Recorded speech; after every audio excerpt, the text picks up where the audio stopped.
നമസ്കാരം, chess battles മലയാളത്തിലേക്ക് സ്വാഗതം. ഇന്നത്തെ വീഡിയോയിൽ നമ്മുടെ രണ്ട് സുഹൃത്തുക്കളും തമ്മിൽ നടന്ന വളരെ രസകരമായിട്ടുള്ള ഒരു ഗെയിമാണ് കാണിക്കാൻ പോകുന്നത്. പാലക്കാട് മണ്ണാർക്കാട് സ്വദേശി ഷമീറും അദ്ദേഹത്തിന്റെ സുഹൃത്ത് ഹാരിസും തമ്മിലായിരുന്നു മത്സരം. ഈ ഗെയിമിൽ ഹാരിസ് വൈറ്റ് സൈഡും ഷമീർ ബ്ലാക്ക് സൈഡുമാണ് കളിക്കുന്നത്.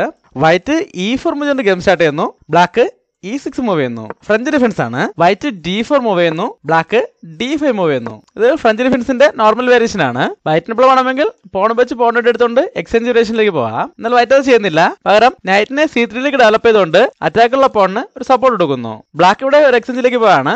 പോൺ വെച്ച് പോൺ ഇട്ടുന്നു. വൈറ്റ് നൈറ്റ് വെച്ച് തിരിച്ചിട്ടുന്നു. അതിനുശേഷം ബ്ലാക്ക് നൈറ്റിനെ D7ലേക്ക് ഡെവലപ്പ് ചെയ്യുന്നു. വൈറ്റ് അടുത്ത നൈറ്റിനെ F3ലേക്ക് ഡെവലപ്പ് ചെയ്യുന്നു. ഇവിടെ ബ്ലാക്ക് അടുത്ത നൈറ്റിനെ കൂടെ ഡെവലപ്പ് ചെയ്യാണ്. നൈറ്റിനെ F6ലേക്ക് ഡെവലപ്പ് ചെയ്തുകൊണ്ട് വൈറ്റിന്റെ നൈറ്റിനെ അറ്റാക്ക് ചെയ്യുന്നു. ഇവിടെ ഇപ്പോൾ നൈറ്റ് വെച്ച് നൈറ്റിനെ എടുത്തുകൊണ്ട് ഒരു എക്സ്ചേഞ്ചിലേക്ക് പോകുന്നതാണ് വൈറ്റിന്റെ മെയിൻ മൂവ്. എന്നാൽ വൈറ്റ് ഇപ്പോൾ ഇങ്ങനെ നൈറ്റുകൾ തമ്മിൽ എക്സ്ചേഞ്ച് ചെയ്യാനോ അല്ലെങ്കിൽ ഈ അറ്റാക്കുള്ള നൈറ്റിനെ അറ്റാക്കിൽ നിന്ന് മാറ്റാനോ ശ്രമിക്കുന്നില്ല. പകരം അടുത്ത നൈറ്റിനെ G5ലേക്ക് മൂവ് ചെയ്തുകൊണ്ട് ആ നൈറ്റിന് ഒരു സപ്പോർട്ട് കൊടുക്കുന്നതോടൊപ്പം F7 സ്കോറിലേക്ക് ഒരു അറ്റാക്കും കൊണ്ടുവരുന്നു. ബ്ലാക്കും ഇവിടെ ഒരു എക്സ്ചേഞ്ചിലേക്ക് പോകുന്നില്ല. പകരം ബിഷപ്പിനെ E7ലേക്ക് ഡെവലപ്പ് ചെയ്തുകൊണ്ട് ആ നൈറ്റിന് ഒരു സപ്പോർട്ട് കൊടുക്കുന്നതോടൊപ്പം ഇവിടെ കാസ്റ്റിനുള്ള സൗകര്യം ഉണ്ടാക്കുന്നു. ഇതുവരെ യാതൊരു പ്രശ്നങ്ങളുമില്ല. രണ്ടുപേരും ഏകദേശം തുല്യമായിട്ട് തന്നെയാണ് കളിച്ചുകൊണ്ടിരിക്കുന്നത്. എന്നാൽ ഇത് മുതൽ വൈറ്റ് വളരെ സ്ട്രോങ് ആയിട്ട് ഒരു അറ്റാക്ക് സ്റ്റാർട്ട് ചെയ്യാണ്. വൈറ്റ് ഇവിടെ ആദ്യം ബ്ലാക്കിനെ ഈ കാസ്റ്റിംഗ് ചെയ്യുന്നതെന്നും തടയാൻ ശ്രമിക്കുകയാണ്. അതിനായിട്ട് നൈറ്റ് വെച്ച് F7ലെ പോണിട്ട് എടുത്തുകൊണ്ട് നൈറ്റിനെ സാക്രിഫൈസ് ചെയ്യുന്നു. ഇപ്പോൾ ഒരേ സമയം ബ്ലാക്കിന്റെ ക്വീനെതിരെയും റൂക്കിനെതിരെ അറ്റാക്കാണ്. അതുകൊണ്ട് തന്നെ ബ്ലാക്കിന് ആ സാക്രിഫൈസ് അക്സെപ്റ്റ് ചെയ്യേണ്ടി വരികയാണ്. കിങ് ഉപയോഗിച്ച് നൈറ്റിനെ എടുക്കുന്നു. ഈ സമയത്ത് വൈറ്റ് വീണ്ടും അടുത്ത നൈറ്റ് ഉപയോഗിച്ച് അറ്റാക്ക് ചെയ്യാണ്. നൈറ്റിനെ G5ലേക്ക് കൊണ്ടുവന്ന് വീണ്ടും ചെക്ക് കൊടുക്കുന്നു. ഇവിടെ ഇപ്പോൾ ബ്ലാക്ക് കിങ്ങിനെ G6ലേക്ക് മൂവ് ചെയ്യുകയാണെങ്കിൽ വൈറ്റിന് ഒരു ചെക്കോട് കൂടി ബിഷപ്പിനെ ഡെവലപ്പ് ചെയ്യാൻ കഴിയും. അല്ലാതെ F8ലേക്ക് തിരിച്ചുകൊണ്ടുപോവുകയാണെങ്കിൽ നൈറ്റ് വെച്ച് E6ലെ പോണോട്ടി ഫോർക്കും ചെക്ക് വരുന്നതോടെ ക്വീൻ നഷ്ടപ്പെടും. അല്ലാതെ കിങ്ങിനെ E8ലേക്ക് മൂവ് ചെയ്താലും നൈറ്റ് വെച്ച് E6ലെ പോണോട്ടി കൊണ്ട് ക്വീനെതിരെ അറ്റാക്ക് വരാൻ സാധ്യതയുണ്ട്. അതുകൊണ്ട് ബ്ലാക്ക് ഇവിടെ ഈ സ്കോറിലേക്കൊന്നും മൂവ് ചെയ്യുന്നില്ല. കിങ്ങിനെ G8ലേക്ക് മൂവ് ചെയ്യുന്നു. എന്നാൽ വൈറ്റ് ഇവിടെ അറ്റാക്ക് സ്റ്റോപ്പ് ചെയ്യുന്നില്ല.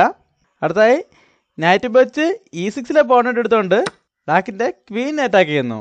ഇപ്പോൾ ക്വീനിന് സേഫായിട്ട് പോകാൻ ഒരു സ്ക്വയറേ ഉള്ളൂ. ബ്ലാക്ക് ക്വീനെ E8ലേക്ക് മൂവ് ചെയ്യുന്നു.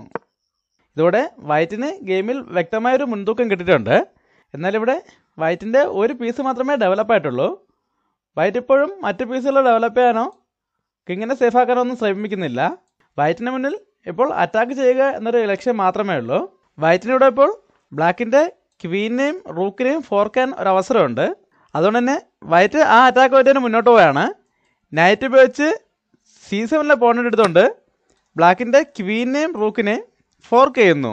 എന്നാൽ ബ്ലാക്കിൻ്റെ അടുത്ത മൂവിൽ തന്നെ വൈറ്റിന് തോൽക്കേണ്ടി വരികയായിരുന്നു. ആ മൂവ് ഏതാണെന്ന് എല്ലാവർക്കും വളരെ പെട്ടെന്ന് തന്നെ മനസ്സിലാക്കണമെന്ന് പ്രതീക്ഷിക്കുന്നു. അടുത്ത മൂവിൽ ബ്ലാക്ക് ഇവിടെ ഒരു ഡബിൾ ചെക്കാണ് കൊടുക്കുന്നത്. ബിഷപ്പിനെ B4ലേക്ക് മൂവ് ചെയ്തുകൊണ്ട് ഒരു ഡബിൾ ചെക്ക് കൊടുക്കുന്നു. ഇപ്പോൾ ബിഷപ്പിൻ്റെ ചെക്കും അതുപോലെ ക്വീൻ ഉപയോഗിച്ചുള്ള ഡിസ്കവേർഡ് ചെക്കും ഉണ്ട്. വൈറ്റിനെ ഒരേ സമയം ഈ രണ്ട് ചെക്കുകളും ഒഴിവാക്കാൻ കഴിയില്ല. നൈറ്റ് ഉപയോഗിച്ച് ക്വീൻ ഒട്ടിയാലും ഈ ബിഷപ്പ് ഉപയോഗിച്ചുള്ള ചെക്ക് അങ്ങനെ തന്നെ നിലനിൽക്കും. ഇവിടെ വൈറ്റ് സ്വന്തം കിങ്ങിൻ്റെ സേഫ്റ്റി നോക്കാതെ അറ്റാക്കിൽ മാത്രം ശ്രദ്ധിച്ചതുകൊണ്ടാണ് ഈ ഗെയിം വളരെ വേഗത്തിൽ തോൽക്കേണ്ടി വന്നത്. അടുത്തൊരു വീഡിയോ വീണ്ടും കാണാം. നന്ദി, നമസ്കാരം.